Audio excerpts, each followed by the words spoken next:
welcome back to the channel. This week I'm so excited. I am in nature. I am in Eden. The part that I saw is beautiful and I'm going to see some more. Today I was invited to Christy's organic garden, and this is a garden indeed. Thank you, Christy, for inviting us to just love this nature, smell this nature, and see the organic the plants that she enjoys growing. Right. Well, it's lovely to have you with us. I'm so excited to have you here.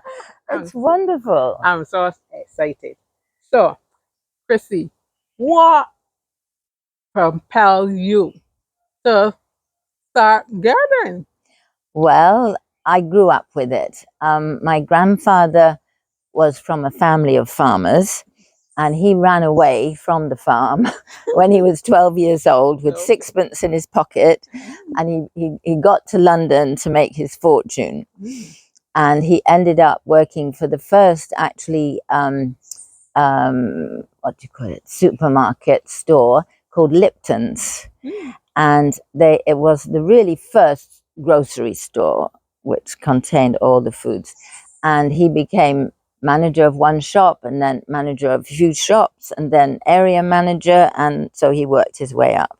But he never stopped his love of gardening and his love of farming, because in his backyard he kept fowl and he grew all kind of vegetables and salads, foods and so on. So he was a farmer. Oh, so it just automatically came down the line. It's in my blood. It's in my blood, because then my father too, when I was a child, he bought a property with a whole orchard of fruit trees, and we had pears, plums, damsons, greengages, all kinds of fruits, and now I have an orchard of fruit trees in Barbados. So look at that. I have it right now. Did your gardening start with this size, or did it start small? Oh no. First of all, I had a house in London with a small garden, and my husband helped me, dig it up and start growing stuff. But then we went to live overseas, so we rented out the house, and that was the end of that garden. But we lived in the Middle East, and I had the opportunity there of greening the desert, because the government would give you what they called sweet sand, which you could actually grow stuff in, and they would give you plants free of charge as well, because they were encouraging you to green the desert, right? So obviously we only had rain about once a year.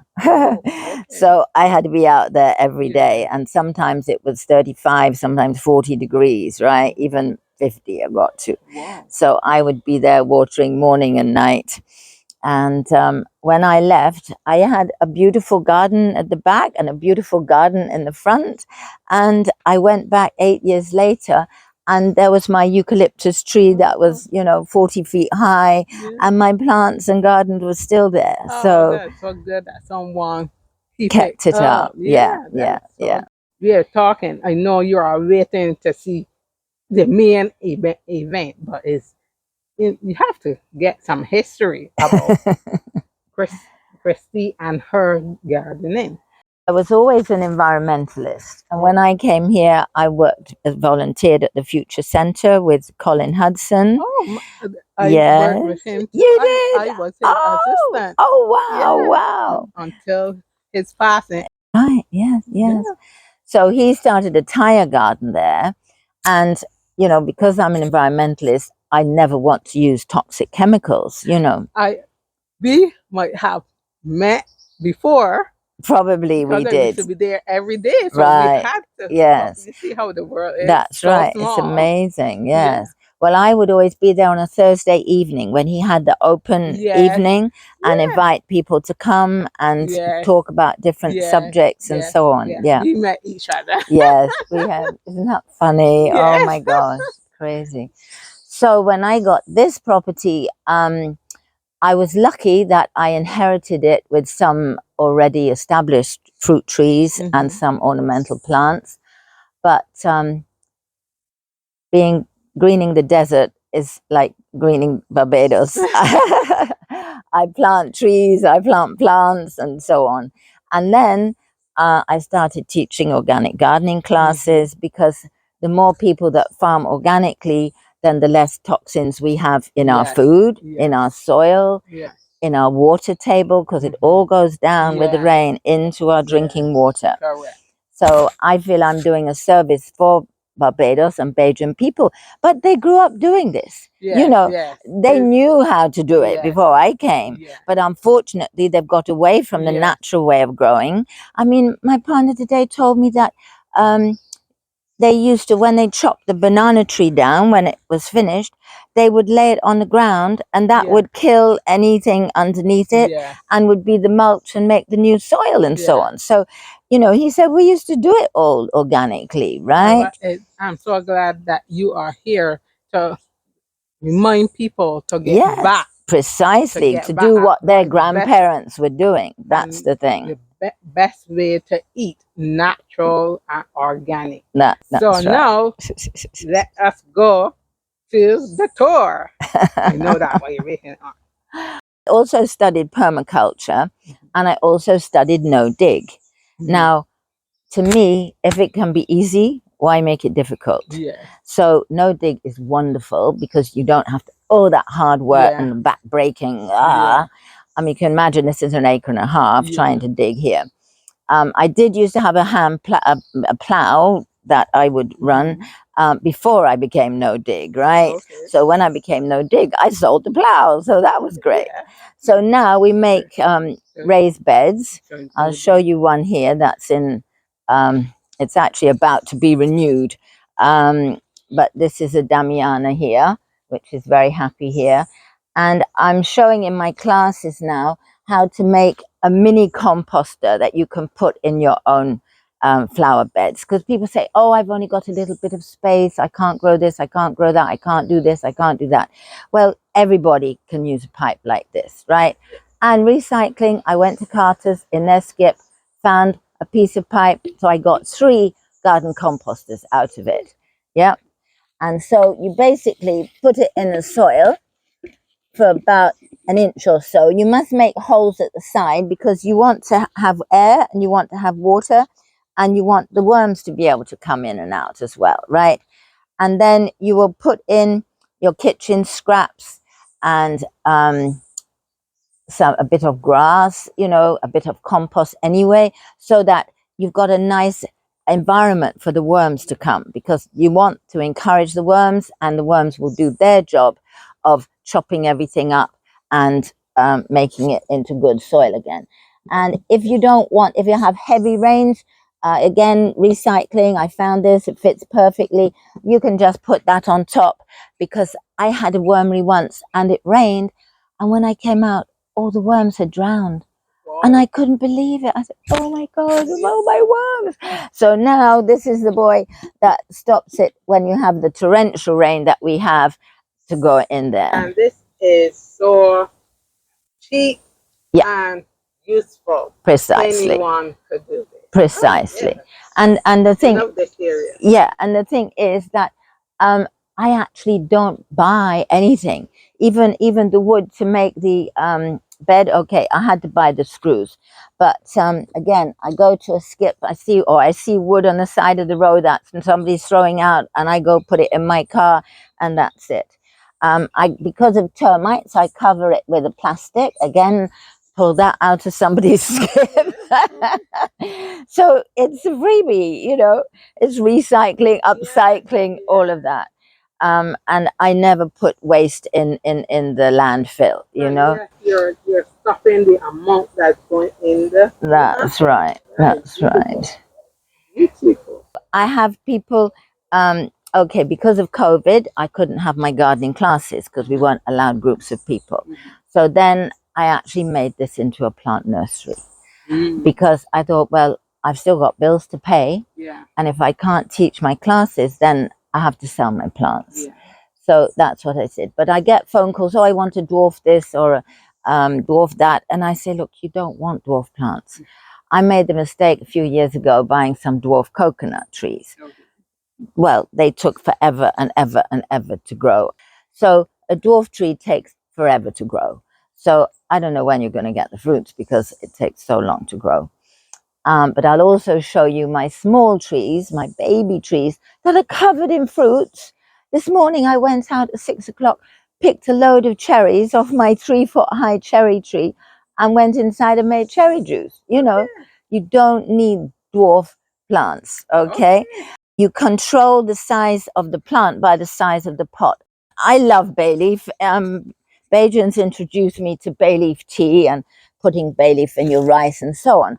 I do have a 60-foot tree over the other side, but you can have this on your gallery. And then whenever you want a cup of bay leaf tea or put it in your rice, you just pick it. And people say to me, oh, I haven't got enough room for a bay leaf tree. Put it in a pot. I mean, that's probably about 3 years old. And it's happy, happy, happy. You see how happy it is? Healthy and happy. Yeah. So, you know, plants need love. Like children, you know, I say to my daughter, I have 4 children and 7 grandchildren. Oh, wow. And my daughter says, Mummy, you have the ideal life because you're in your garden with your plants and you love them all. They're all your babies. I said, yes, and they don't answer me back. And they don't give me bad attitude. And they all behave, well, mostly very well. Although I did have a lemon tree. Now, this is the power of talking to your plants. I had a lemon tree and I was nurturing it and nurturing it. If it got termites, I'd scrub it off with borax and I'd make sure I'm feeding it and watering it and so on. After about 10 years, I looked at this tree and I said, I've been looking after you for 10 years. You've given me nothing. Now, I'm seriously having a conversation with you here because if you don't start giving me fruits, I'm afraid I don't like chopping down trees, but I'm afraid I would have to chop you down because I want to care for you so that you can give me fruits in return, right? So I don't want to chop you down, but if I don't get any fruits, that's what I'm going to have to do. Yeah. 2 weeks later, there were 24 lemons on that tree. Wow. As I always say, talk with your plants. Right. They listen. They listen. So, you know, well, these are all my babies that I have for sale. And this is a Mexican rose, which actually there's no flowers on it here, but there is round the corner. Then, oh yes, I like the crown of thorns, but I don't like the thorns. So this is actually a crown of thorns without thorns. And people don't realize that you can actually get a crown of thorns without thorns. Then, it's a pity it's gone. This is a gentleman of the night that was covered in flowers. It was gorgeous. You haven't? Gentleman of the night. It smells divine. Oh, and it starts off white and then the flowers turn yellow. Yeah. And it's beautiful because I say, if I can't eat you, I want to smell you. Right? Well, for me, I believe in just growing things to eat. Oh, okay. They look beautiful. Yeah. Before eating, okay, but because I love eating fruits. Right. Yes, me too. But I love to smell fragrant plants. I mean, this tree here, you can see it through the thing. Well, this is a frangipani, firstly, which smells wonderful. But then through there, unfortunately, it's not mine, it's on my neighbour's land. But it's a tree that I'm passionate about and I'm trying to get one. It's called a Portlandia. And I've tried to grow it from seed, I've tried to grow it from cuttings, but I can't. But the smell is amazing. Yeah, that one. Yeah. That smells at night and it is beautiful. And I had a woman contact me the other day saying she's going to have a moon garden. I said, wow, I've never thought of a moon garden. She wants any fragrant flowers that smell at night and blossom at night. Yeah. Oh. So that is one of them. And frangipani is day and night. But if you come through here, I can show you the henna tree. Because I was living in the Middle East for 12 years, right? One of my favorite trees there was the henna tree. And they used the leaves to make a powder where they dye their hair with it. They paint their hands and feet with it for a wedding. And so it's a very special plant. Well, when I was visiting my son who was living in Dubai, he took us camping in the desert. And there was this wild henna tree just growing naturally in the desert, right? It's more of a bush than a tree because it doesn't get very tall. Anyway, so I took some of the seeds, I brought them back here, and I planted it, right? So this is the henna tree, well, henna bush, but I showed them the henna flowers. I mean, they're very, very unusual. And if you smell them, oh my gosh, they are amazing. I do try to have unusual trees, right? So, you know, I didn't know anyone in Barbados with henna. And the thing is, when I first came here, I went around smell it now, you can smell it. Oh my gosh. Oh, wow. Oh my gosh. You smell that? Oh wow. So I went around all the nurseries and they all seem to have the same 30 trees, you know, and I thought, well, I want something different. You know, I love the trees they have, but I want more. So these are actually my henna babies, right? And it's a very popular plant that I sell because if you like something that smells nice and the flowers are so unusual, because people say, well, what do the flowers look like? And I said, they're difficult to describe because it's lots of little ones in sort of bunches and they're creamy white, creamy yellow. Yes.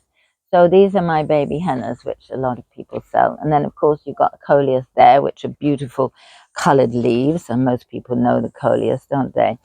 Then I've got a variety of cacti here. Yeah, this is a cacti. And the one, yes, we've got the pretty ones at the top.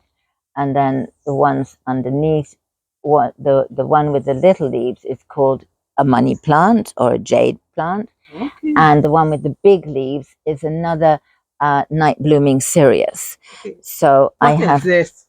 Well, Here. it's a kind of I think it's called a peeler. Oh, peeler. Yes. But it's very pretty, isn't it? You can, yes, you can have it as in a hanging basket because I do make hanging baskets and I sell those as well.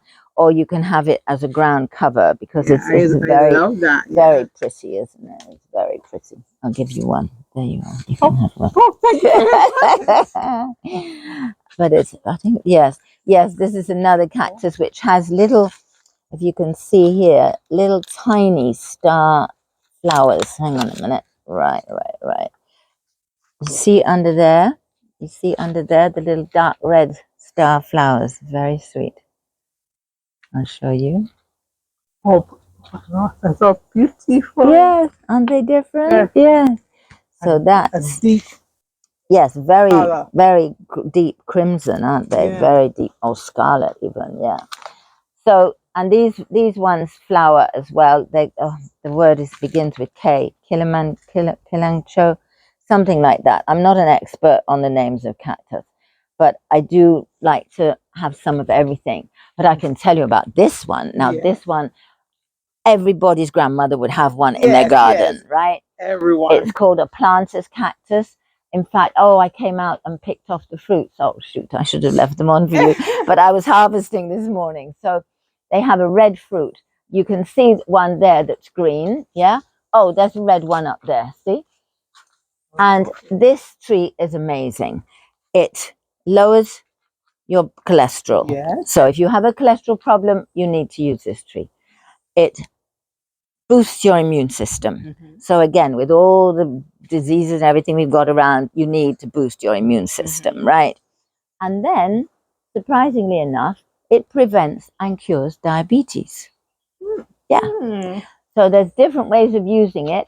You can take the pad like that. You would want, a fresh young pad, and you can cut off the bits, but I actually don't bother. And then just chop it and slice it, and you can put it in a stir fry with your other vegetables, right? Or somebody told me, because Bajans know about these things, right? You can cut a piece and put it in a bottle of water in your fridge, right? Yes, and then drink it. I remember every day. That's what we used to do. You used to do that. That's right. So it's a wonderful, wonderful plant. Now, when I was in Tenerife, which is an island off Spain, they make a wine from the red cactus flower. Okay. They make a liqueur from it, and they also make a jam from it. So it is amazing. So I think this is the one that Mexico uses a lot in This is, I think it's this one or one that is They use agave. They use something agave. like Yes, that. yes. Yeah. They would use this in a stir fry too. Right. They would chop it up and use it in a stir fry. But I don't know anybody making alcohol out of it. But I mean, you could. As I say, they use the fruits to make the alcohol. So the fruit. How does the fruit on this plant taste like? Sweet. Sweet. Sweet. Yes. So when I came here 30 years ago. Well, I came to live 30 years ago. I came on holiday before that. And I used to go to Sam Lord's Castle. And in those days, they had a whole area where they were growing aloes. And I did a bit of research and I found out there's 32 types of aloes, right? And there's one particular type called the Aloes barbensis or barbensis. So it is the Bajan aloes, right? And so this one is a pretty one, isn't it? It's lovely. And I do have different types of aloes. Now, aloe is very, very good for your health as well. We'll have to do another one on healing herbs, all right? Yeah. But the beauty of it is I discovered when you cut it, there's ones that have a yellow, I'll say ink for want of a better word, or sap, right? And others that have a white sap. And I discovered the ones with the white sap do not taste as bad as the ones with the yellow sap. Yeah, right. The yellow one is bad. So I do eat aloes, just putting it in my mouth, cutting off the sides and splitting it down the middle because it's so good for you. But I eat the one with the white sap. So it cleans all your blood and everything. That's everything right. Cleans your skin. Yeah. It's wonderful. It helps the diabetes as well and high blood pressure. That's right. Yes. We have a lot of herbs here that are good for high blood pressure as well. So these, I didn't realize, but some people don't know that you put stones in the bottom of pots, right? And because when I teach my classes, I say, well, you all know that, don't you? I said, no. Why do you put stones in the bottom of pots? I said, well, firstly, because they're free. Right. So I always like to cut down on expenses. I hardly spend money in the garden except for, the plants I love. So the stones drain the water because you don't want to be in wet welly boots and your feet wet all day long. The plants do not like to have wet feet either. So however much water they need, that they require, that it has to be able to drain out. So this, I'm getting ready now to prepare to plant. And I don't know, well, you might recognize these now because there's a few things sticking out of them. But these are natural fertilizer, banana skins. Oh. Yeah, these are banana skins, right? See, there's no nasty smell, right? And just earth. Yeah, it goes to earth. Yeah. That's right. And it's full of potassium. And of course, your plants want potassium, right? So they love banana skins. And so I have them all over the place. And fortunately, we like eating a lot of bananas, so we get a lot of fertilizer. So here is a beautiful, this tree has 3 names. It has carambola, 5-finger, and star apple. One of my favorite fruits. Yes. It's lovely to eat fresh, but it makes the best juice. I love carambola juice. Love it. Unfortunately, the monkeys like it as well. But this one, when it was 3 feet high, it was covered in carambola fruits and big ones, so it was a very small baby tree and it had these huge, big fruits. Now, at the moment, I'm just waiting for them to come. It's been blossoming, but I'm waiting for it to fruit. Now, this is another fruit tree. As I told you, I like unusual things. Bajans didn't know about this, although they have them by Central Bank in town. They say, oh, it's poisonous. It looks a bit like a mango. In Florida, they call it the cheesecake fruit. But I researched it and I found the name Canastel. Orange like a mango, but inside there's not much juice. That's why it's a cheesecake fruit, because it's rich and creamy and it has a wonderful caramel taste. Well, you know where I first saw them was at Collins Place in St. Thomas, at the Future Centre, because he had canistelle trees there. So that's where I first saw it. We also grow stinging nettles. Stinging nettles are incredibly good for you. And there are about 200 different kinds of stinging nettles, so you can't go wrong with them. And this is puslane, which is also a medicinal herb. Grows everywhere, and it's very high in B3. This is called Hug Me Tight, which is an aphrodisiac plant, because we make herbal tonics for the different remedies. Oh, this is a fern. It's a lovely fern. This is moringa. Yeah. I've got one moringa there and 2 moringas there. Yeah. Was a baby. I grew it from a baby. So it's grown quite a lot. And then this is another medicinal herb people don't realize. And it's called oxalis, right? So you have 2 kinds. You have the purple. I used to call it the butterfly plant. I first saw this in my daughter's apartment in London. And I said, oh, I love it. I love it. So it's called the butterfly plant, but because it looks like a butterfly. And then I started to grow it. And then I researched it and I found out it's a medicinal herb. And then I discovered also there's a green version. So you see the purple leaves have a pink flower and the green leaves have a white flower.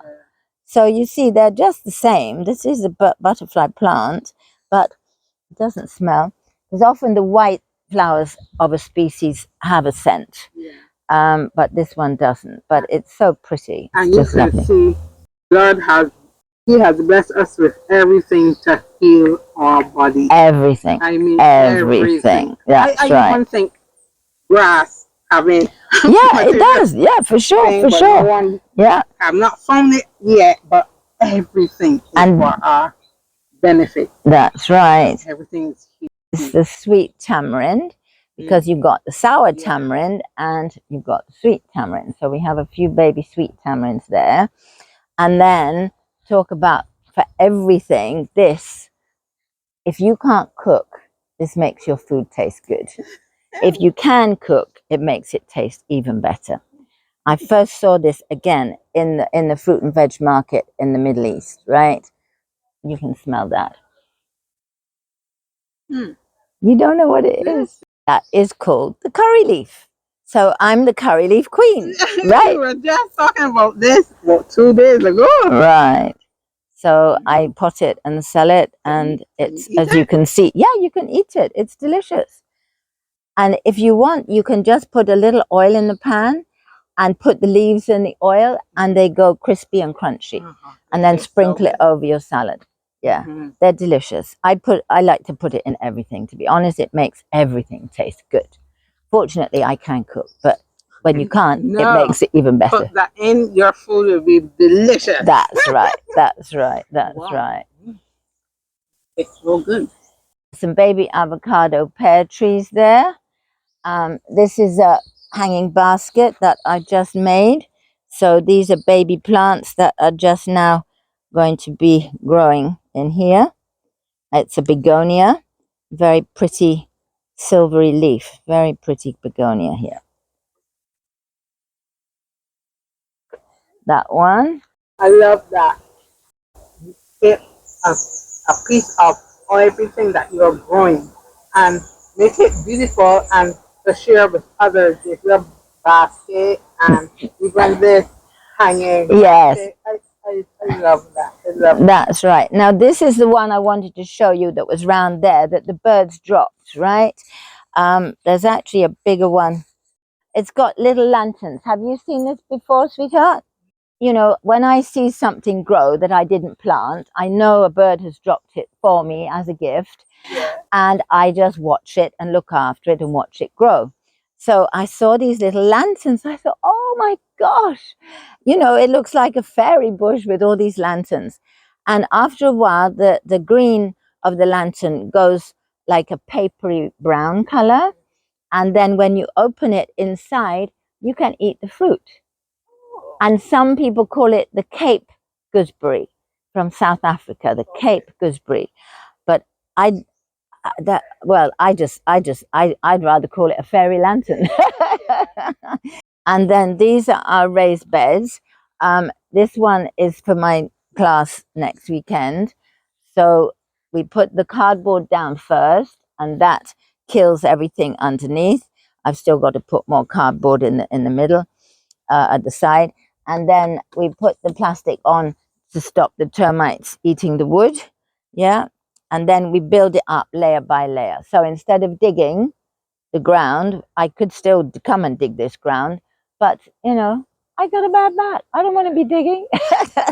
So we put layers the same way we do the compost.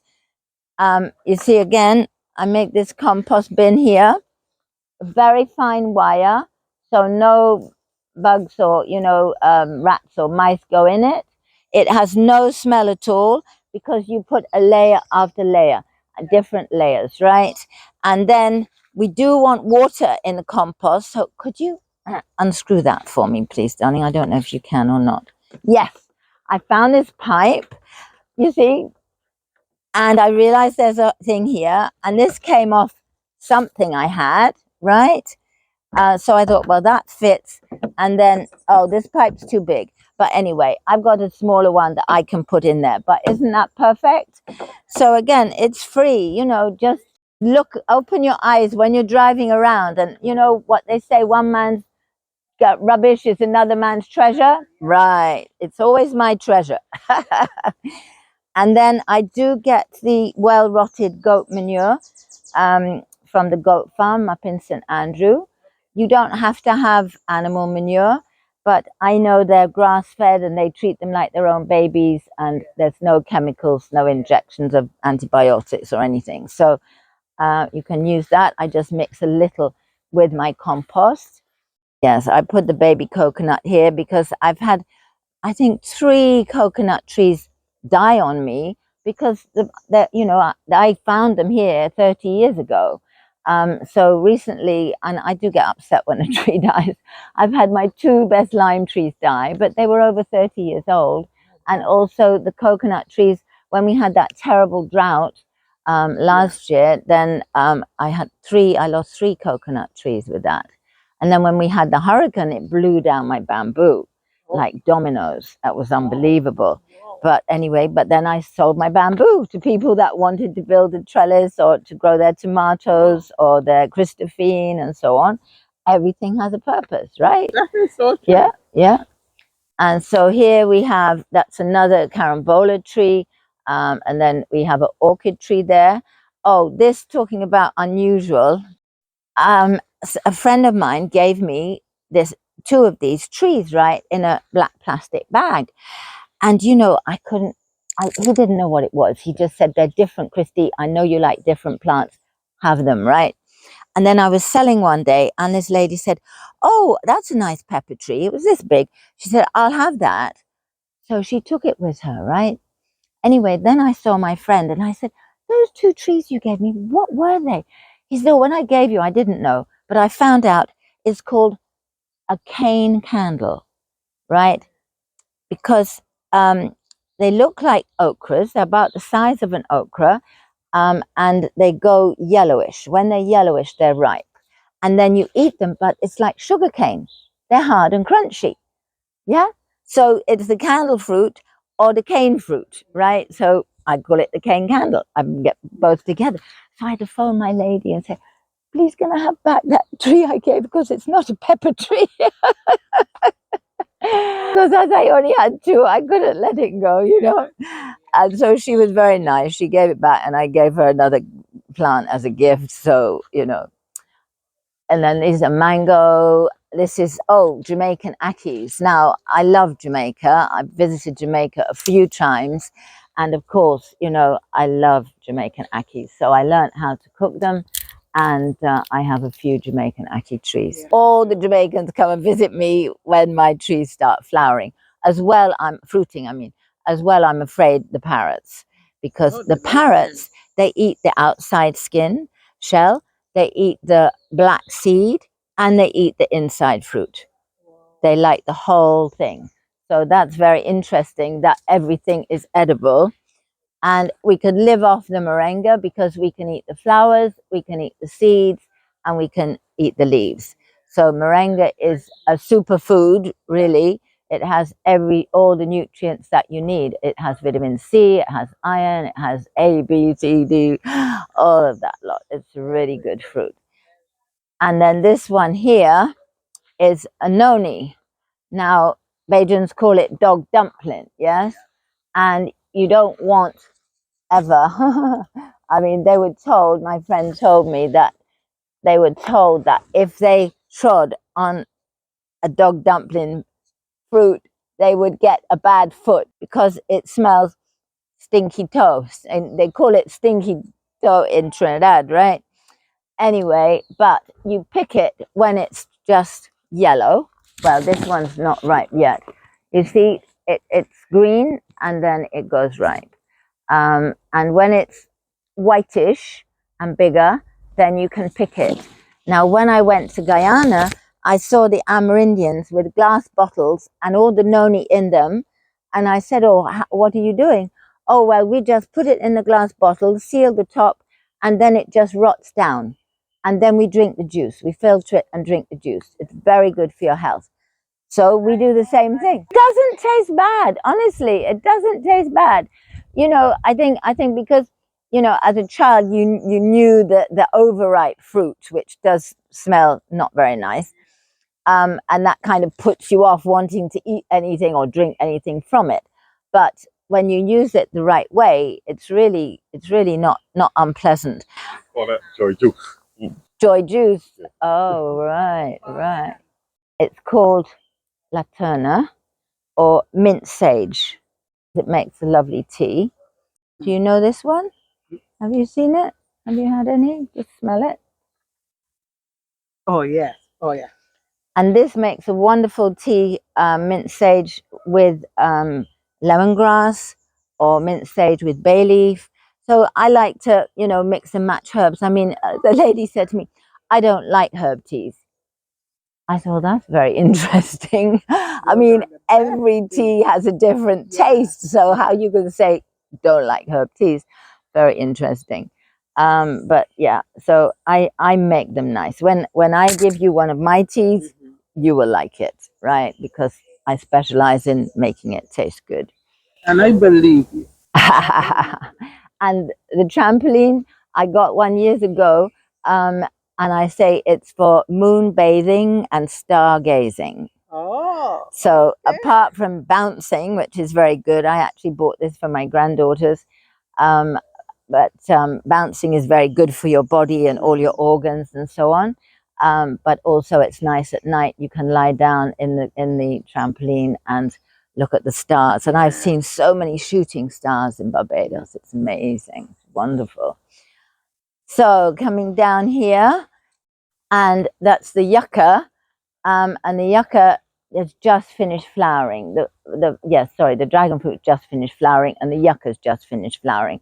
And have you seen the flower of the yucca? It's like a pyramid. It's a white pyramid. Okay. That's the end of it, you see. But when it's full, oh, it's stunning. It's stunning. I'll have to see if I've got one in bloom.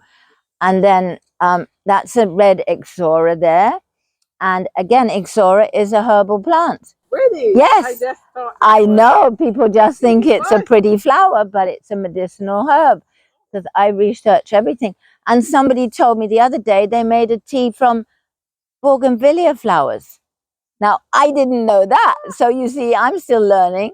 And I will go and research that now. And this tree, I sell the leaf, right, at the plant. And people say, what does the flower look like? Well, that's what the flower looks like. Yeah. But very pretty, yeah. And then my favorite tree up there is the Rose of Sharon with the big yellow flowers. I love that, but unfortunately it's not flowering now. And then over here we have a dwarf coconut tree, right? So I will never buy dwarf coconut trees ever again, or any kind of dwarf tree, because the one I planted, I'll show you at the same time, well actually I think a year or so later, is like 3 times the size. So why, whenever am I going to get any fruit from that? I don't know. And then these were stunning. For anybody who doesn't know the flowers of the dragon fruit, they're bigger than your hand. And these were 2 side by side, absolutely stunning. I've got photos of them. So we had 1, 2, 3, 4, 5, 6, 7 at this last fruit, flowering. But one year I had 15 flowers. You have to come out 8 or 9 o'clock at night. And I had 1, 2, 3, 4, 5 here, and 1, 2, 3, 4, 5 over there, and another 5. And it was just magical, absolutely magical. Yeah. So that fruit will give you a show before. Yes. It's wonderful, wonderful. And I heard about chocolate sapote. Have you heard about chocolate sapote? Well, I think it's a type of sapodilla, but some people call it chocolate pudding. And so I had to get one. And that is one. A friend, dear friend, kindly gave that to me, which is wonderful. And then, oh, my son came home with the unusual avocado pear, a long one. They call it a bottle pear or something, I'm not sure. And I said, well, I've got to have the seed and I've got to grow it, right? So that's it, growing it. Almost died with the drought that we had, but I'm just keeping him alive. At the moment, he's under the shade of the moringa tree, because I find pear trees like a bit of shade, you know? They get sunburn, really, if they don't have the shade. Oh, and what I also found, you know, pawpaw has bungee top. It's a wind-borne disease, right, that hits the top of pawpaw trees. And when it hits it, the tree dies. You don't get any fruits, anything, right? But in my research, I discovered that if you grow the pawpaw underneath a curry tree, it doesn't get bungee top.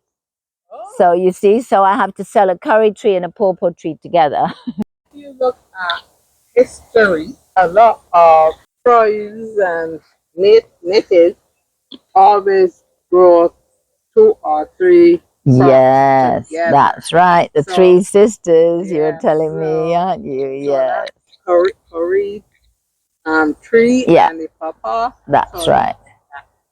And then you could grow pumpkin or squash underneath it, couldn't you? Now this I'm proud of this tree because it's a laburnum, and Bajans know it as monkey tamarind. Oh yeah. And when my pods are huge, now the first time I found a pod, I cracked it and I smelt it, and it smelt like chocolate. And I thought, oh, let me eat this. It tasted delicious. So I spent all afternoon eating it. And then I spent all evening in the bathroom. It's a laxative, yes. But it's such a beautiful tree. And I grew this from seed, right? Yeah. So if I'd have grown it in a pot, it would be that high, right? But I don't need to because I have the space. It's only when you don't have the space that you... So it's better to just eat one. And no more. Not the whole pod, for sure. Not even half the pod, no. We put it in our herbal tonics for people that suffer with constipation, right? And then this is my banana circle here, because bananas like to be grown in a circle. So the same way people like to be with their friends, bananas like to have a circle. And so here I've got normal bananas. I've got buffet, this big one here. Do you know what a buffet is? Right, because some Bajans don't, but it's a short, fat banana similar to plantain, because you use it for cooking. It makes the best banana flambe. Okay. You put a bit of rum, a bit of brown sugar, and bake it in the oven, and a bit of... I do not like bananas. Oh, no! I love figs and plantain, but I do not like banana. Oh, well, you don't like buffets. Oh, but but there are, I eat them. Right. I have high blood pressure. And they're very good. But I eat them, but I do not like. Oh, funny. There, I got this from a Rasta guy, and I had to get it 3 times because my gardener kept chopping it down. But you can see the grass there. Let me get you a piece. Right. So what does that look like? Lemongrass. Right. You smell it. What does it smell It like? smells clean. You smell that. Something like clean. Okay. Well, I'll tell you what it really is. Citronella. If you smell it again, the end of it, you smell the lemongrass first, but the end of it, you feel, you can smell the citronella. Yeah? What I do is I cut off the leaves like that. I boil them in water and then I mop the floor with it. Yeah. Because it's an insecticide, right? The insects don't like it, but I love it. And the whole kitchen just smells wonderful once you mop the floor with it. You can smell the end smell you get is citronella. You gotta grind it. You got to grind it. Yeah. It smells, Oh, it smells sweet. Yeah. It got a sweet smell at first, but when you grind it, Just the last smell. And this is a favorite tree of mine, which actually came from Dominica, and it's called the Carib Indian plum. And this is about 5 years old. And the first time, after 3 years, I got one plum. They're yellow-orange. And the second year, I got 2 plums. And this is the 3rd year of fruiting. So it looks like, with all these babies, it looks like I might get a few more than 3 plums. Yeah. Love these little, like babies. That's right. They're gorgeous, aren't they? Yeah. That would be the blossom before the fruit. And then, what do you say the name of it's Carib Indian plum. Yes, Carib Indian plum from Dominica. Yeah. And then sugar apple here. One time, a friend of mine had 2 sugar apples. Said, right, taste this one. Tasted it. Taste this one. Tasted it. This one was so sweet, so delicious. I said, which one's mine? I said, that one. So you see, 2 fruits from different trees can taste different. And my sugar apples taste so sweet. So are these ones green or purple? They're green. I found out about the purple one last week. Oh, right, I did right. not know they had purple. Yeah. Well, these are green. And then again, I have bay leaf growing everywhere because I like it. And if you smell my bay leaf, because it's organic, it just has such a strong smell. Isn't it amazing? So soothing. Yeah, Soothing. yeah. Then we've got soursop there, soursop here. You see this coconut here was the normal coconut that I planted at the same time as I planted the dwarf coconut. So you see the difference. Yeah. I mean, that's what, I don't know how tall he is, but he's happy. So as I say, I don't recommend dwarf plants. And this is palm trees. Yeah, these are coconut palms, because we use coconut milk every day. Coconut milk is, again, a superfood, very, very nutritious. It's high in protein, very good for you. And and now they're saying it can prevent and cure Alzheimer's. Oh, yeah. So we drink the milk, and we cook our rice in the milk, we cook our peas in the milk, and use it as a sauce to make gravy with as well. And this is called the Christmas bush. Do you know this one? Yeah.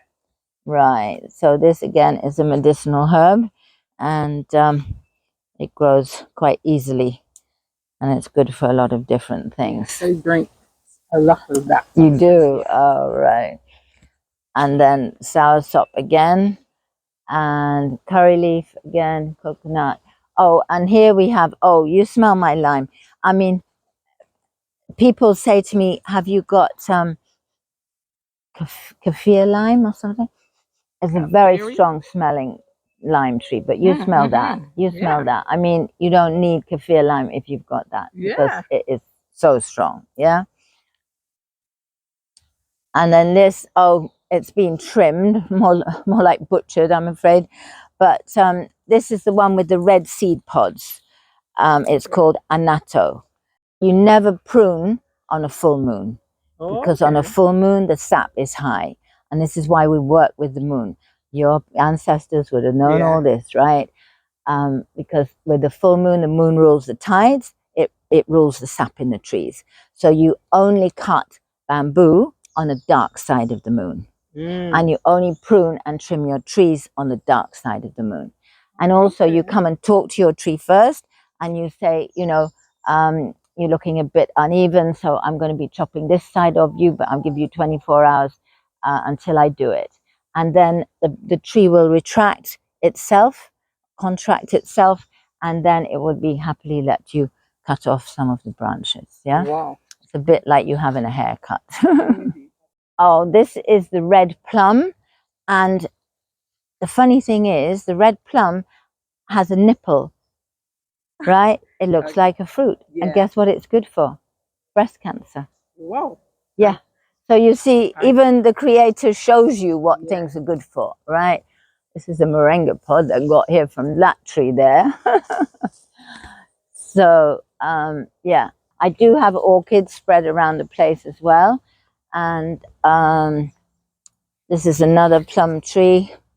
And oh, this is my favorite cherry tree, Suriname cherry. Yeah. And the Suriname cherry, you see, some people say to me, oh, I don't like Suriname cherry. If I love things more than than cherry. I do. I'm always going back and forth. I do. Well, the thing is, okay, let me show you close up. So it has ridges like a tangerine, okay? Yeah. But at this stage, it's not nice, right? Yeah. They start off white, and then they go green, and then they go yellow, and then they go orange, and then after orange, they go red, then they go a darker red, then they go a deep scarlet. It's when it's a deep scarlet, it is sweet, sweet, sweet. Okay. So if people tell me they don't like Suriname cherries, I say that's because you're not patient. Yeah. You have to wait and wait and wait until they're a deep dark red. Yeah, and then they are delicious. Love them. So I'm just waiting now to get more coming up. And oh, and then this is a calabash here. And this, I had a friend who had the big calabash like that, the big oval ones. So, of course, I had to have one of those trees. So that's there. This is a jackfruit. I'm happy now to see one in person. Yes, now, but it's only a baby. Yeah, and at least I'm seeing the plant. That's right. But it does grow big eventually. Oh, look, here we are. There's one that's almost ready. Yeah, it's even... You see the difference in color between that and that. Yeah. So you see, you can't go by size. You've got to go by color. Yeah. So I'll leave that to get more ripe. And then I've got Bajan cherry tree there, which, as you can see, that's fruiting. And then I've got a neem tree. Now, again, the neem has three purposes. It's a tree for beauty products. It's a tree for insecticides. And it's a tree for health. Yeah. It's a herbal remedy as well. So you can use the flowers, you can use the seeds, and you can use the leaves. So that is, and I grew him. I grew him from small. Oh, yeah, very big. He's very big. Yes. So he's going to have a big trimming job soon. Wonderful for our seed. Yes, that's right. That's right. Yeah, so I have to tell you also, you've got to be careful when you trim trees, because sometimes you've got plants growing nearby that are enjoying the shade. Yeah. And when you cut the tree, I did this, I lost a blackberry bush. Okay. Because I cut the tree and the blackberry bush went, because it did not like the sun on it. This is a beautiful Julie mango tree, and the mangoes are amazing. I have some lovely, lovely mangoes from that tree. Now, I want you to smell this and tell me what this is like. Smells a bit like some type of orange. Yes, it's a mandarin. Okay, yes. Yeah, I have a tangerine and a mandarin. Yeah, so they are good. And then you see, we collect the rainwater from the roof into barrels, and then we put it into bottles, and then we put it around the trees. Unfortunately, it's very time consuming, but yeah, but it's healthier. It's healthier, yes. And plants do not like tap water. They do not like government water, yeah. And there's a very small mango, Julie mango. You can have that as a present. There Oh, you thank you. are. But I had some big ones like that. But I had to pick them before the monkeys got them, yeah? Because of course, you know, monkeys love fruits as much as we do. And there's another cherry tree, Bajan cherry tree, which actually seeded itself from that mother tree over there. And and then as you can see, this one, this is called Stinky Toe, right? The dog dumpling is called dog dumpling, but this is Stinky Toe, and this is another kind of cassia. This is Cassia grande, and the flowering pink one is Cassia japonica, and this is Cassia grande, and it has a big fat pod, right? And it's an aphrodisiac. So we make a manpower tonic to protect the men's prostate, right? And that's what we do. And that's another cane corn tree, right? Sugar cane tree. And this one, you got to smell this. See, if you see it, recognize it. It was banned in Barbados at one point, but a friend of mine used to grow it, and I inherited some trees. You know what it's called? No. Finger grow. It's a male aphrodisiac. Finger grow? You never heard finger grow? I mean, when the Ministry of Agriculture came here to assess my fruit trees, right? They said, "You've got finger grow." I said, "Yes." "Can we have a cutting? Can we have a cutting?" Because it's so rare on the island. So why was it banned? It was banned because it's, so sometimes women would use it because it's for men, it's good for men, but women would use it and they would get it. And that's why it was banned. Yeah. About it, but I didn't remember the name. You can see, you can stand a whole day in this wonderful Eden of Christy. I mean, there is fruits, crops, beautiful flowers for days, and I am enjoying. I'm so sorry that you can't be here, but too bad. Well, they can come visit. If they look on Facebook, it's Chi Organics. Everybody is welcome to come here to see the property, to see the beautiful herbs and fruits and ornamentals and the smelly ones, the fragrant ones that I love. We're open 7 days a week, basically. And yes, so in Facebook, you can see Chi, C-H-I. So Chi is actually Chinese for energy flow. But I say also Center for Happy and Healthy Individuals, right? Yeah. And and so we have a variety and assortment of plants and medicinals, and also herbal tonics for different problems that people have. The landline is 571-4275, and the WhatsApp is 244-1774. We're going to continue this tour, so come on. This is another fruit tree that a lot of people don't know about. Some people call it plum rose. Some people call it pomerac. So it's kind of the shape of an English pear, about that big, and it has a pale pink skin, and inside it's white, and it has one seed inside. And you can eat it as it is. It's a nice fruit, but a very delicate flavor. Or the way I like it is as a juice. Right, yeah.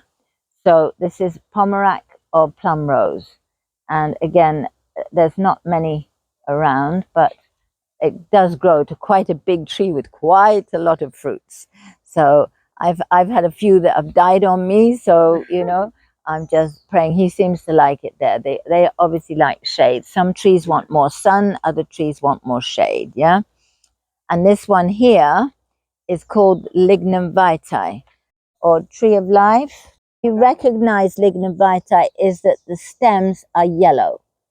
Once you see a yellow stem on a plant, the chances are it's lignum vitae, and the leaves are quite rounded as well. And it does have purple flowers and orange berries. So it's a very interesting tree, but it must be in the shade. Same with canistel, the other fruit tree. This one must be in the shade. And canistel only grows in the shade. It will not grow in the sun. Yeah, so more bay leaf, more mango. Oh, and the bamboo patch. Now, this bamboo is called ornamental bamboo. And if you come close, you see it has green stripes on it. So I say at night the fairies come and paint the green stripes on it, right? But it's called an ornamental bamboo, yeah? But bamboo leaves are very medicinal. They're good for asthma, and they're good for your eyesight. They're good for a lot of different things. I learned about the bamboo from the same Colin. Colin, yeah. You know, he was growing a lot. Yeah. I always was fascinated with them. Right. And then I found out you could eat some. Yes, But bamboo some shoots. type, Bamboo but I didn't know shoots. if it's Yeah. this. Yes, I don't know which type. I mean, these are very difficult to dig up. These are the shoots, right? And I've tried digging them up because people want them to grow. And they say, oh, Christy, you know, give me a shoot and I'll take it home and grow it. But it's really hard to get them out of the ground. So I would imagine one that you can eat would probably be easier to harvest, yeah? This is Suriname cherry. And this is a little garden table that I put there for my grandchildren. So we have a little gnome and a little baby dragon, a dragon egg hatching. Yeah, they're and a little the garden fairy and a bigger fairy, yeah. And there's one upsy daisy, and there's a bird there, and a little house. And this is a fishtail palm, which I actually like. I think it's quite pretty, but for some reason, it needs a lot of water, I think. So it's just a bit dry at the moment. I need to water him. And now that we are in rainy season, this will be more beautiful and Oh yes, oh yes, the rain. definitely coming more. There's another curry leaf tree, another mango tree. Now, when we had the hurricane, all of this came down, and you couldn't walk here. This whole patch, it was like dominoes. It just fell one after the other. So I called a tree person, and they wanted about $2,000 to cut it up. I said, okay, thank you. No, thank you. So we cut it up piece by piece, and we've been selling it. Some people want to build a raft. Some people wanted to put an ornamental display in their restaurant. Other people want to build a frame for Christophine. So, you know, lots of different uses. And this is a new baby lime tree because, as I told you, I've lost 2 of my lime trees. So you can smell that. It's nice and strong. And then this one, oh, this was dying on me because I went away for 5 months. And when I came back, this did not look happy at all. And it actually, I say in my classes, you need patience, patience, and more patience. Because I got back on the 1st of March, 1st of April, 1st of May, 1st of June. It was the 1st of July that he started getting leaves back, yeah? So that is 4 months it took with me talking to him and watering him and looking after him to get back that beautiful, don't leave me again. Yes, European fig tree. It's lovely. And then this is a custard apple. Custard apple, again, is not that popular in Barbados. Sugar apples and soursop we have plenty of, but we don't have many custard apples. I first had it in Jamaica, actually. And yeah, so I'm hoping that we'll get some nice fruits. Yes, you will. And then this, Yeah, very fruit. oh, there's a tree orchid. They were beautiful. They were purple and pink. Left now, but he's just fading now because they were bright purple and bright pink. They were stunning, but he's just on his way out. And that plum tree there and here is a yellow plum tree. So instead of the red plum, this is a yellow plum. And because we're not supposed to have fires, but as a farmer with this amount of land, I have to have a fire, right? So I got these inside of the washing machine. Oh, okay. So free of charge, again, recycling, upcycling. You put your wood and coconut husks and stuff in there and roast your breadfruit. Yeah. And get rid of some garden waste Yeah. that you don't want to go Yeah. to the And get landfill. some- We get the ashes, don't we? That's what we do. We get the ashes from the fire. So this is a pink Ixora. It's normally absolutely covered in flowers, but it's not flowering right this minute. There's another cherry tree. There's another canistel. Oh, sapodilla. This is sapodilla. Again, not many Bajans know too much about this fruit, but I found out that it actually doesn't ripen on the tree. And so because it doesn't ripen on the tree, the monkeys are not really interested in it. You have to wait, again, patience, patience. I call it the patience tree, because you have to wait until that gets twice as big as that. And then when it's twice as big as that, you put it in a drawer, you pick it and put it in a drawer, and then it will go ripe. And when it's ripe, it's very sweet. It's sugary. It's quite sugary inside. So it's a nice fruit, and you can make drinks out of it, and you can also make wine. I have a friend who makes wines from all the natural fruits here, as well as herbs, and he makes aloes wine and so on, you know. Oh, Yeah. He makes ginger wine, aloes wine, breadfruit wine. Yeah. And you name it, he'll make a wine out of it. Oh, the little blue flower, it's called clitoria, right? And it's beautiful. He's made a wine out of that. It is amazing. And it's a herb, right? It's very good for you. The tamarind is flowering. That's a tamarind tree there in flower. And, you know, I don't know about other people, but I love to see the flowers before the fruits. right. And every flower is different, you know. And these look like little orchids. I mean, they're very sweet. Very sweet. They say the show before the fruit. And they smell as well. So, you know, don't you know, just appreciate the flowers. Don't dismiss them, Yeah. because they're all different and they're all very, I think, very unusual and very pretty, and they smell nice, and that's where you get your fruits from. So hopefully we'll have an abundance of fruit. And look, they hang down like little lanterns, like not dream catchers, wind chimes. Just like that. Yeah, so lovely, aren't they? Pomegranate over there, that's very full of fruits. I was hoping there was some here, but they're not.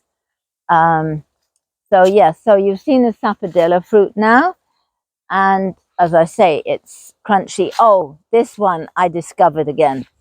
Oh, look, you see, this is what the monkeys do. They break off a whole branch. Now, I don't mind them sharing my food, but I get a bit upset when they break off a branch. Anyway, it will grow back. So yes, I was driving around. I always got my eyes open. I'm told to look at the road, but I'm always looking at everything else. And I saw these, and they fascinated me because they look like little cucumbers or little gherkins, and they grow on the side of the bark of the tree. And I discovered the name is bilimbi. Bilimbi. And they're sour. So when they're sour, it means they're high in vitamin C. And then when I had so many, I advertised them for sale. And people came to buy them. And I said, what are you doing with them? How are you using them? Oh, we're making hot pepper sauce. So instead of using cucumber in hot pepper sauce, they use balimbi, right? But they also make the most amazing drink, which doesn't even really taste sour, which is quite strange, right? You would think it would, but it's not sour. And then the Indians, when I went to an Indian show, they had their curry and so on, and then they had a gravy kind of called soury, and that's what's made from balimbi. Yeah, it's sort of like not a chutney or pickle, but just a thing that you would put on top of your curry, and it's called soury, and they make it from balimbi. So you see, it's a beautiful, beautiful tree. But it looks a bit like the gooseberry. The leaves are similar, but these are longer. Gooseberries are shorter. So I have two balimbis, so they're brother and sister. And yeah, they're coming up now. As you can see, they're getting bigger. So it's a lovely fruit that a lot of people don't. How long do they grow to then you can eat? Well, okay, they start going slightly yellow. They come about that big, right? So about 1, 2, 3, about 3 inches long, and then they start turning a little bit yellow, and that's when you pick them. Yeah. These are green now, so normally I wouldn't pick them like this. And also they can fall to the ground, and you can just pick them off the ground and wash them and use them as well. And I decided I wanted some flowers, so I've made these 1, 2, 3, 4, 5 flower beds. So we have different assortment of flowers in each bed. And I'm including some herbs in the bed as well, because, well, this has got the Bajan Christmas candle here. That's a medicinal herb. In Jamaica, they call it King of the Forest, and that has lovely yellow candles. And then in this one, oh, this is a very interesting, it's hibiscus family, and it starts off red and then goes white and then a pink and then goes white. So you get 3 colored flowers in one day. The flowers change color, right? Amazing. And this one is stunning. It's called Starburst Clerodendrum, and it's like fireworks. They're pink and white and purple and big flowers, and they're fireworks. And again, one of my clients came, Christy, look at this plant, look at this plant. I've seen it, it's amazing, it's lovely, it's wonderful. And he showed me the photo, and I said, I have that. It's Starburst Clerodendrum. It's a beautiful plant. And then here, oh yes, I found this, well, I was given it. This is called St. Lucian thyme, right? So it's similar to broadleaf thyme, but they call it St. Lucian thyme. But then when it flowered, it had all these lovely purple flowers. Gorgeous. So I put that in the garden so that it will really flower there. So you can mix the herbs with the flowers, because a lot of the flowers are herbs anyway, and grow them all together. Yeah. We could see that you are just so happy. Things are growing the way you want to, and like everything that you find, you're going to add. That's right. Years from now, we might not be able to walk in here. That's true. I mean, my son said to me, Mummy, stop planting trees. I said, no. Yeah. I knew it. I will not stop planting. Oh, I didn't tell you about the mulberry. Oh, you know the song, the childhood song? Here we go around the mulberry bush. This is a mulberry bush. And unfortunately, there aren't any fruits on it, but the fruits are amazing. So again, it's like the other ones that you have to wait to ripen. It starts off green, then it goes pink, and then it goes a deep, dark purple. And it's when it's purple that it's sweet, and then you pick it and eat it. And fortunately, the monkeys haven't discovered that yet. So I'm we still are not calling them. No, we're not. So yes, that's one of my favorite fruits, the Suriname cherry, the mulberry. Yeah, there's some lovely fruits. And then we've got some more plants here. Oh, marigold is a good companion plant because you grow it to stop other bugs that you don't want coming, because they don't like the smell of marigold. And you've got one here in Barbados called Stinky Missy, haven't you? Yeah. Yeah, so that's another one. You can tell by the name, the plants do not like it. And this was flowering, but you see it has a lovely orange flower, and when it opens it's very, very pretty. This is called a Mexican rose. So I have this orange one, and I also have a pink one as well, but unfortunately they're not flowering. Now these are my compost bins here. Oh, and this is, you know, blue vervain. Well, this is red vervain, and this is a red penta, and that's the and here the crown of thorns without the thorns, and then that's a red periwinkle. Do you know what periwinkle is good for? This one here, periwinkle's good for cancer. Yeah. And it's a beautiful, pretty flower. It is, yes. Most of them are purple and pink, but you can get white and red. This is the easy way of making compost. So you put it in layers, but you can see it was too dry because this was here during the drought, and we couldn't water with a hose, you know, which you would need to do. But again, no smell, no rodents, it's clean, it's healthy, and when we want it, we just tip it over and we harvest from the bottom. So it's easy, you know. Who wants to turn it with a pitchfork? Why would you do that in the tropics with the sun and the rain? You don't need to do it. Everything composts so quickly and so easily, and you know, we harvest all the compost. And then here we've just literally got a leaf pile, and my gardener's put some grass cuttings on it as well, and that will just rot down, and we'll just dig it out from the bottom and we'll get more compost there. Yeah. So it's what I call, you can call it lazy woman's gardening or lazy man's gardening. It's a natural way of doing, and I think you could produce more doing this way. Yeah. Just leave the earth to do what it does. That's right. Without a lot of human interaction in it. So. And also, you see, what people don't realize, 80% of bugs are good for us. Yes.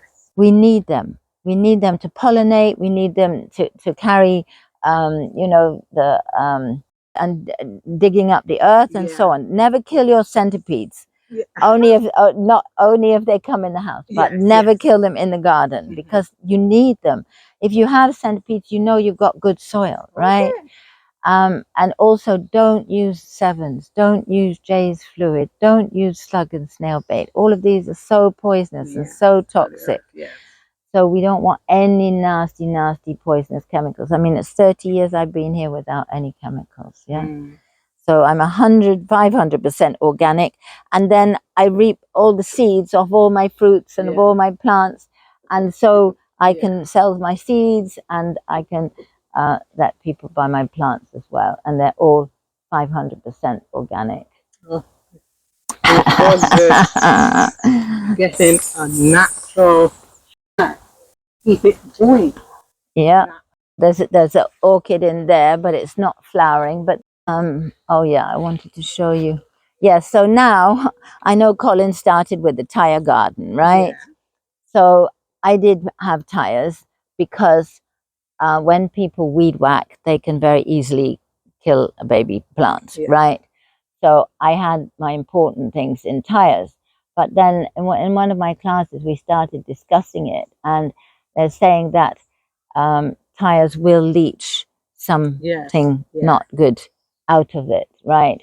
So then I took every tire off every plant. Right. So now we've got to call the facility to come and collect them from us.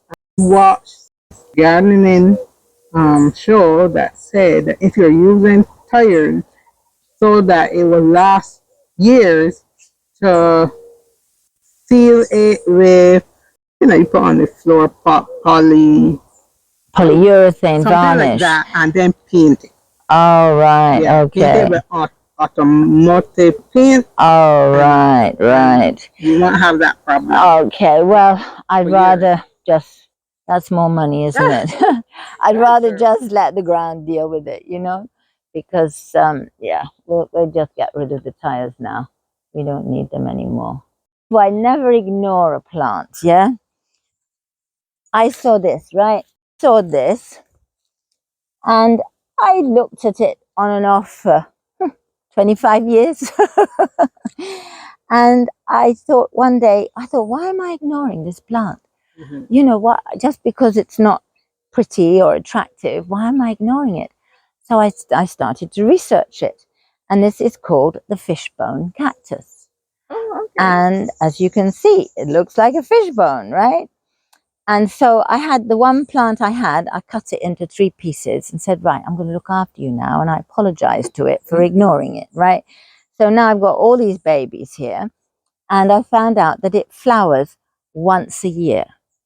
So I'm watching it like a hawk because I do not want to miss the flower. And I pray that it didn't flower while I was traveling, because I was traveling for 5 months. And I pray that it didn't flower while I was away. And then at the back here, unfortunately, they're not flowering, but they're stunning when they do their amaryllis lilies. They come on one stem, and it's peach colored, and they're very, very pretty, very pretty. And then these are different types of sansevieria. Up there, sansevieria, and spider plant as well. And these all clean the toxins from the air, right? Oh, so yeah. they all clean the toxic chemical. And this, oh, this was stunning. This was like a river. It was just flowing. This is Patria. It's a white Patria, but it's gone off now. You can see it's sort of yellowing and browning, but it was bright white, and it was just like a river of flowers. It was just stunning, absolutely lovely. So, and they have a purple Patria as well, which I do have. Of these plants here are all shade plants, so you can have them as house plants. Take the toxic chemicals out of the atmosphere. You've got Diffenbachia. Oh gosh, they're all different names. I think, oh, they're so pretty. I mean, the leaves are really pretty, aren't they? And all the leaves are different, yeah? You've got this one, and then this one. Where's this one? Oh yeah, this one here. See how pretty that is? And that's a calathea. That's a calathea. So I'm still learning the names of ornamentals, because I didn't used to have ornamentals, right? Then this one here is my favorite. I discovered this one.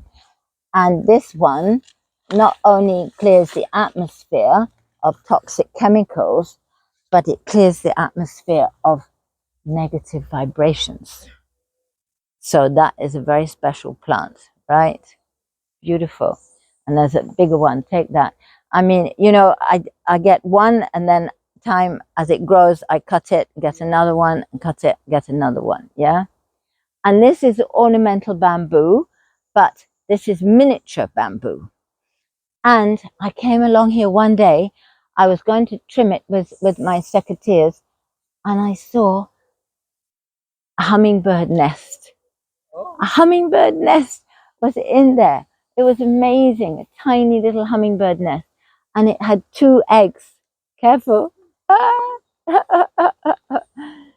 So that was my first close-up of a hummingbird nest, and it was so beautiful, so lovely. You not normally see those nests. No, you don't, do you? And it was well hidden. It was only because I came sort of like this, and I was just going to cut it and think, well, what's that? You know, and it looked just like a little cup like that, made of rushes and everything natural, gorgeous. So yes, so we've got all of these beautiful plants here. This is a popular plant at the moment. It's called pothos, so it's fashionable, if you like. And I had another one that was fashionable called the Pink Princess, and they sold out. This is the corn cane plant, and this again it's a lovely plant, especially, you know, you can have it in your house. It looks very pretty, and this cleans the toxic chemicals as well. And then this is a dark maho, which I like.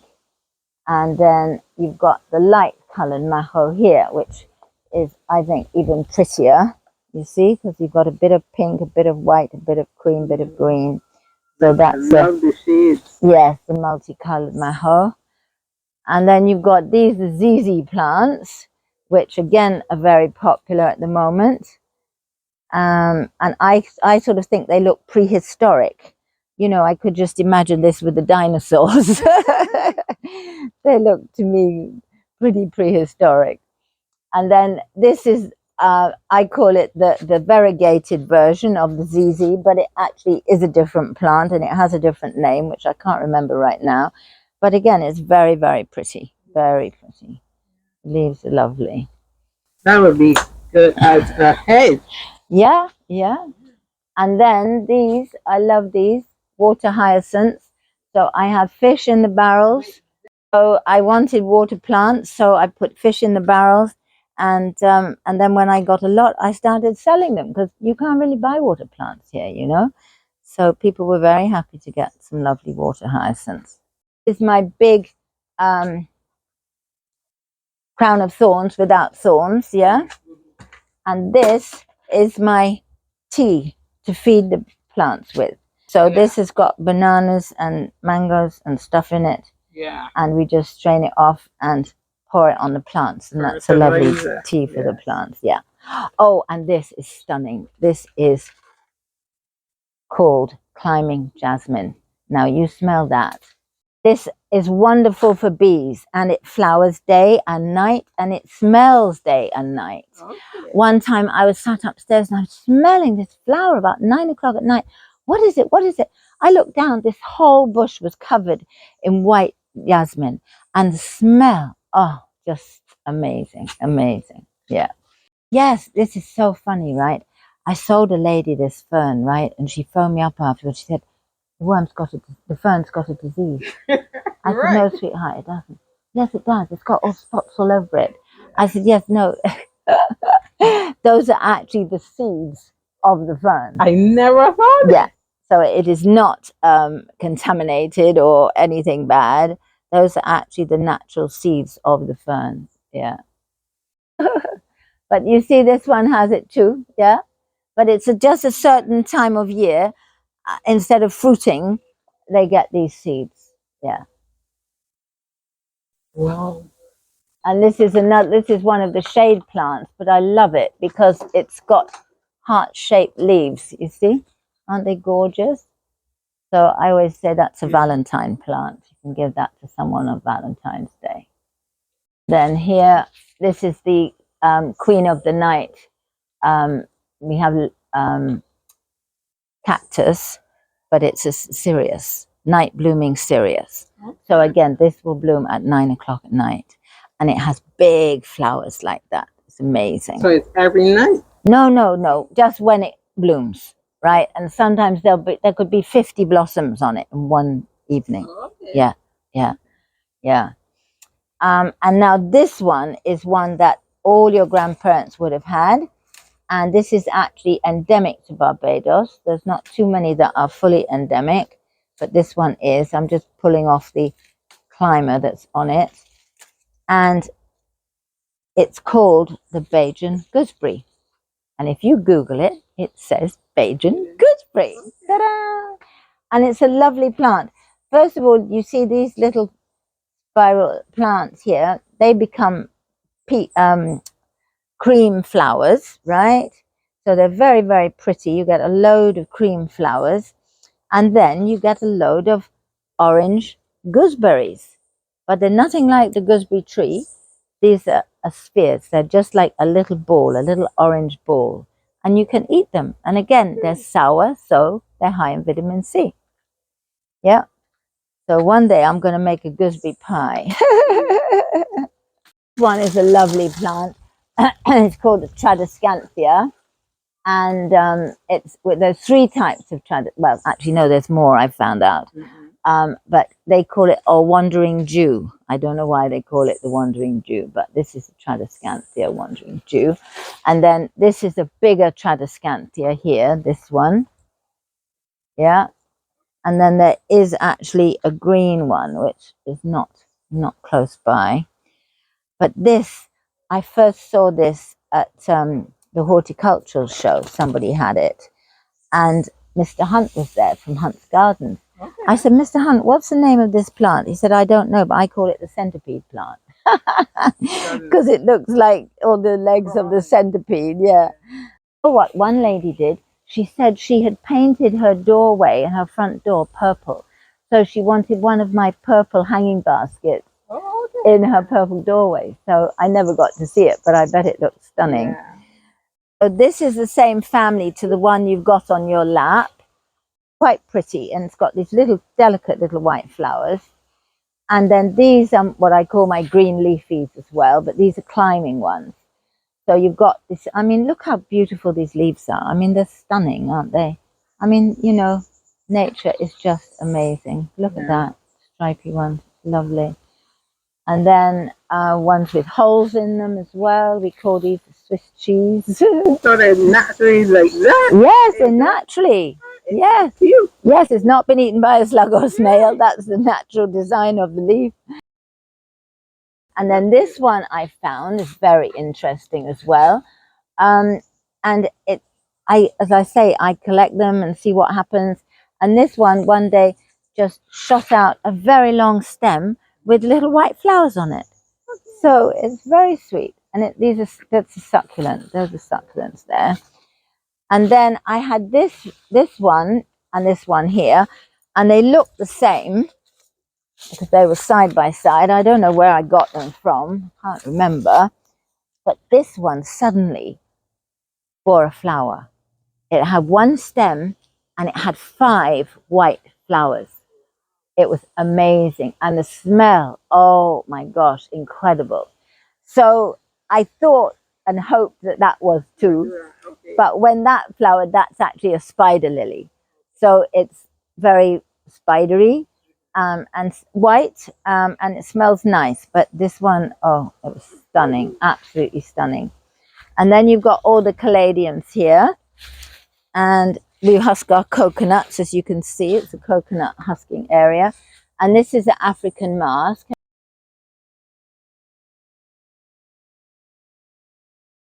See how pretty that is, yeah? And that's an Indian one. This one, I think of this as a Christmas plant. See how pretty that is, the green and red for Christmas. And they call that Chinese plant. And then these are the baby, look, it's so sweet, the baby African masks. Because someone said, oh, I want a baby. And I said, well, I've only got the big one. And then I kept talking to him and he kept giving me babies. So yeah, we've got babies now. I've got 1, 2, 3, 4, 5 babies. I'll show you how power is our words. Yes. And then my best girlfriend, when she left Barbados to go back to England, she gave me this flower, right? This is a caladium, very pretty leaf. And now I have 1, 2, 3, 4, 5, 6, 7 babies from that as well. So because I wanted to make sure when her daughter comes back to Barbados, I can give her the plant from her mother, right?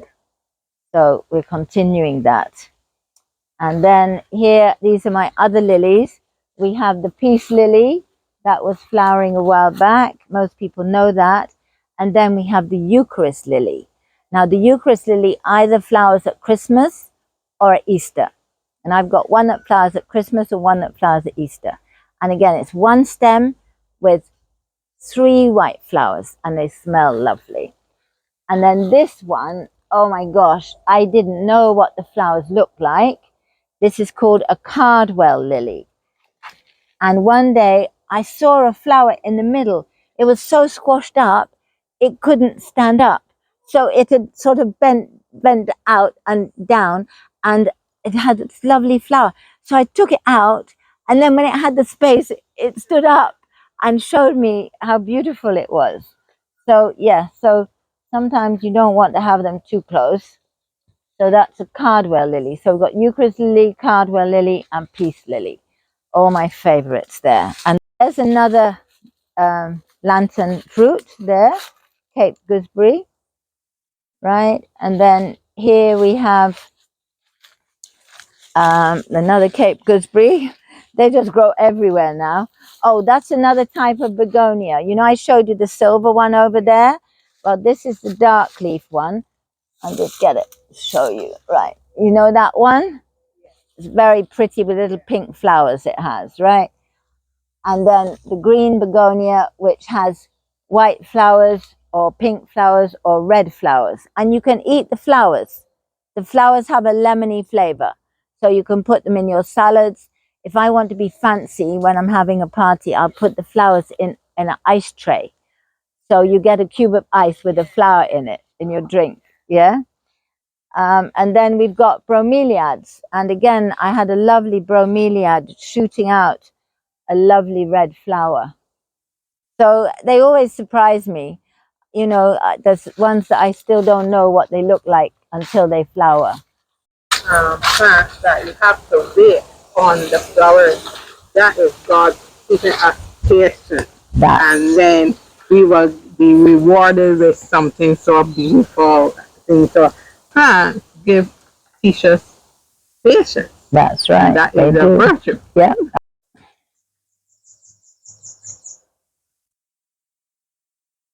You can bite it. It's unusual. It's getting it's a limey lemon. It's a lemon rosemary. Oh yes. So it's a rosemary plant, but it's a lemon rosemary. You know, basil, you can get a spicy basil or a lemon basil or different cinnamon basil, different types. Well, this is a lemon rosemary. So of course I had to get one of those. Of course you have to. And then there's some more medicinal herbs here. Well, did you know that Pride of Barbados is a medicinal herb? No, I never. Yes, it is. And people told me that when they were kids, they would crack open these seed pods. I can't because I haven't got nails to do it with. And they would eat the little peas inside. Yeah.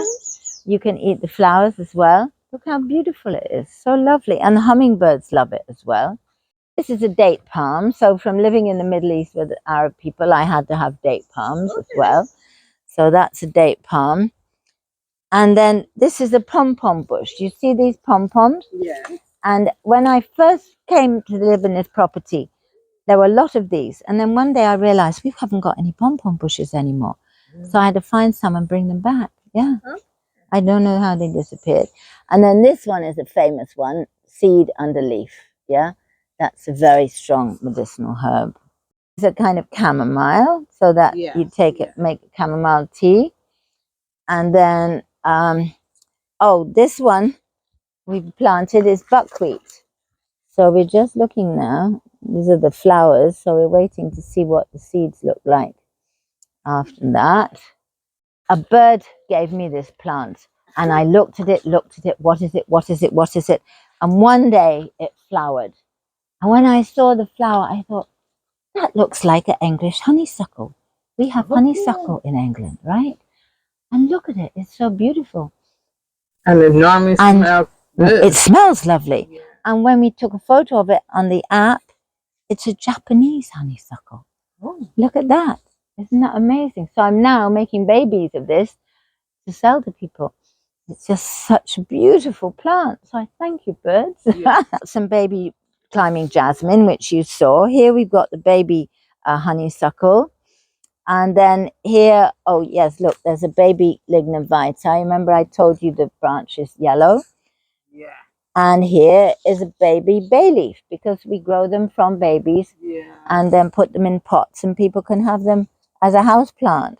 And then, oh, this is amazing. Love the smell of it. It's only a baby. This was tall, but I cut it off because I'm making babies out of it. But this is used for internal parasites. Oh, yeah. Okay. So we all have internal parasites, and we should do a cleanse once a year, say. Yeah. So once a year, you should be drinking this tea for about a week or so, and it is very delicious. Very delicious. It smells like something with taste good. Your granny knows about these. Trust me, your granny knows about those. And then the broadleaf thyme, which we've got, and then I've got some herbs. Oh yes, dandelion. mint, and dandelions. So we're trying to grow more dandelions. As I say, stinging nettles grow in abundance, but dandelions are a little bit more difficult. Oh, and I did have some strawberries as well. Strawberries do grow here. People didn't realize that. Oh, and then I've just planted these. These are lemon balm, right? And then we got blue vervain, and we got some okra up there. Yeah. I'm running plants. I bought a special stand for it, but it didn't like the stand. It just wanted to climb up the container. That is a vanilla vine. You get vanilla pods on it, and it's a kind of orchid. Yeah, yeah.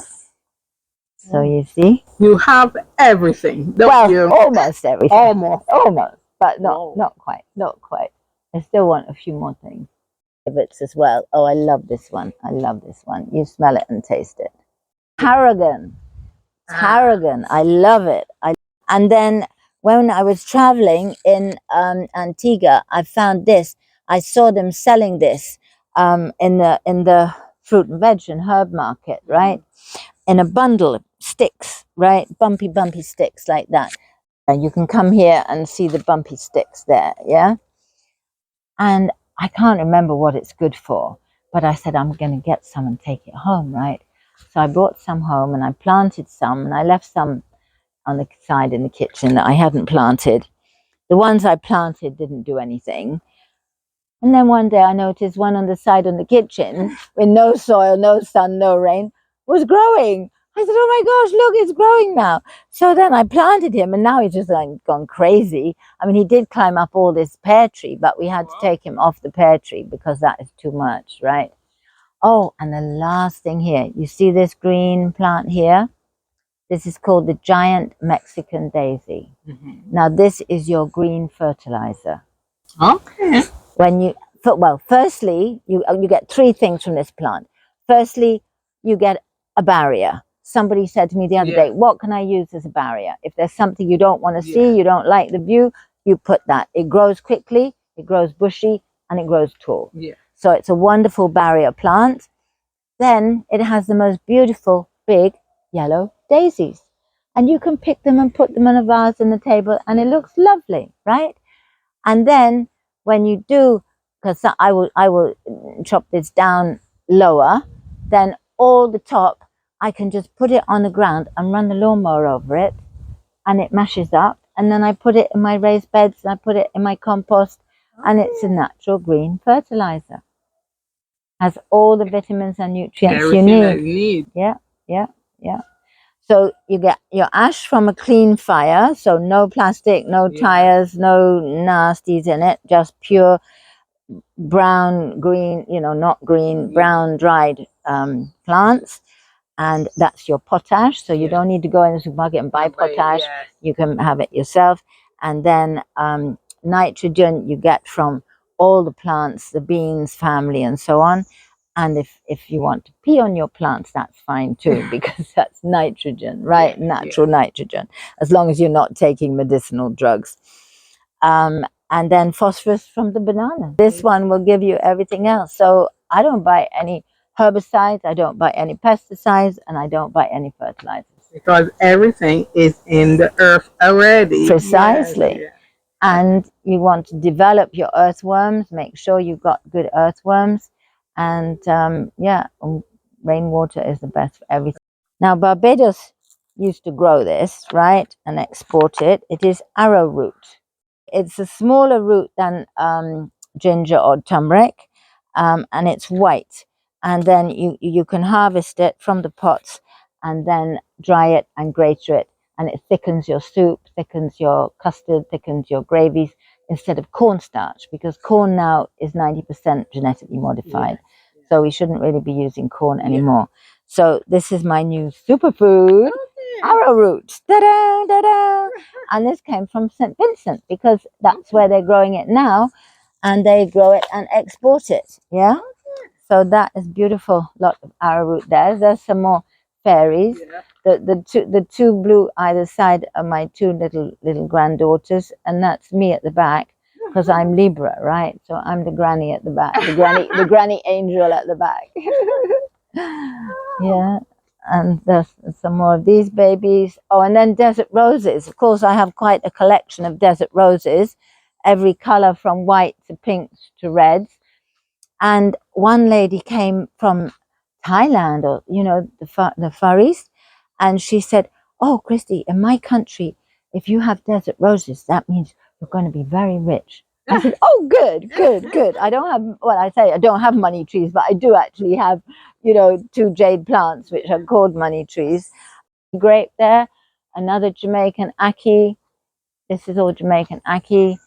I've got some baby rockets growing there, and also you have to put the cloth over them to stop the birds eating the seeds, firstly, and then to stop anything coming and eating the babies. Yeah, hibiscus you can mix with the planted cactus and wash your hair with it.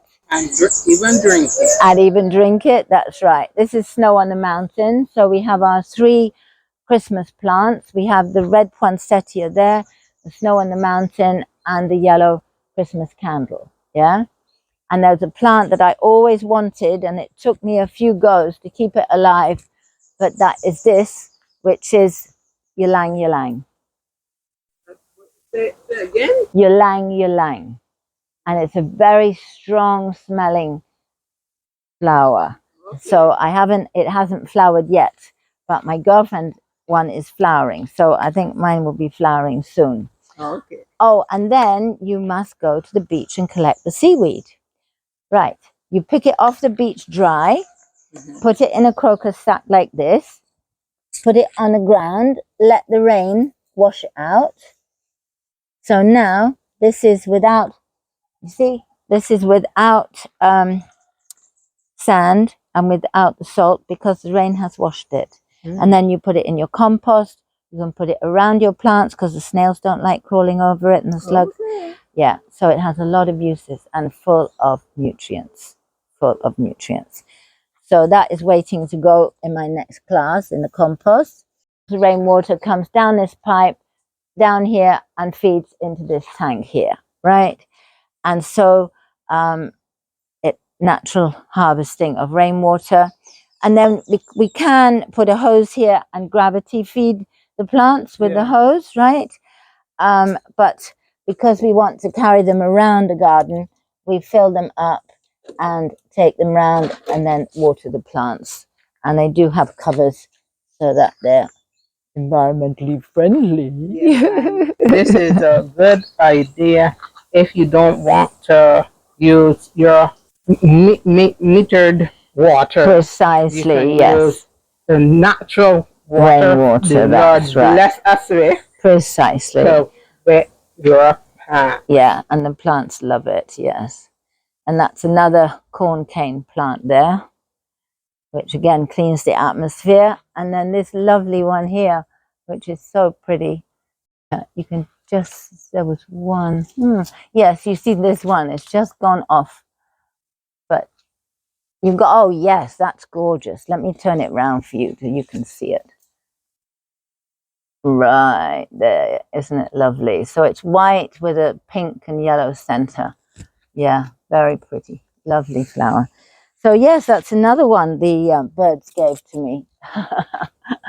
You know, they might eat your fruit, but they bring you new plants. So, you know, and then I plant henna here so that when they're flowering, I get to smell the lovely henna everywhere. And snow on the mountain for Christmas. This is another lovely plant with an amazing flower that smells nice. You can see how plants want to grow. This bay leaf grew here, literally underneath this. I've actually cut off some of that. So the bay leaf wanted complete shade. This is the lignivita I told you about again. That wanted complete shade. So the two were happy to grow together under this Swiss cheese plant that was covering it. And then one of those hedgerow plants again, is there. So all you have to do is just watch what the plants are doing. Precisely. And you will know how to grow. If you watch where they grow naturally and how they grow naturally, then you copy that. At one time, I made the mistake and just sort of said, right, I'm trimming all these trees here. And then all the shade plants underneath went, ah! So I thought, oh no, that's not a good idea. Always look what's underneath before you chop what's above. And this is another one of those annatto trees, yeah, with the red seed pod. It's called the lipstick plant. Have you? They had them at the Future Centre. Oh, yes, the lipstick plant, yes. And the Amerindians, I went to down the Amazon, and the Amerindians paint their face with them, paint their bodies with them. And then this is another mulberry bush here. Is the 4-foot cherry tree, which is absolutely laden. I came and picked out so many cherries this morning to make some cherry juice, right? But you see the size of them. I mean, they're huge, aren't they? They are amazing. So yeah, here's another one under here. So you see, you don't need a dwarf tree, right? It's only 4 feet high and it's covered with fruits, yeah? Look, you can take these home with you, darling. Thank you. Oh, these are big. Aren't they big? They're gorgeous. These are big. And I love cherries. Well, there you go. So after that, and I still wanted to go some more, we have come to the end of this wonderful garden tour. And you will see I was gifted with peeler plant, and I know where this is going in the house. And fresh organic cherries, organic Julie mango, and some fresh organic bilimbis. You only get things when you go and seek them, and you'll be blessed with them. And I have enjoyed myself with Christy. I hope that you enjoy our. I loved your visit. I loved your visit. And I am sure that if you come to Christy to see, to learn anything, even to talk with her, you will be blessed as well. See, I want to thank you so much that you have opened your house so that we could come and see what is making you look so young, healthy, and you're eating off the land, and you're enjoying it. Right. So thank you very much. Okay. Bye. You can come to Chi Organics. You're welcome anytime from 7 in the morning till 5 in the evening, any day of the week. Just give me a shout, 571-4275, or WhatsApp 244-1774. And we'll look forward to giving you a tour and a few plants to take home with you. So much for coming, darling. You're welcome. It was lovely to see you. You too. Contact with Christy. Pine Gardens. Pine Gardens. Near People's Cathedral. What we will think what the name will be, Gardens. Pine Gardens. Isn't that lovely? So until next time, what do I say? Keep planting. Thank Bye. you.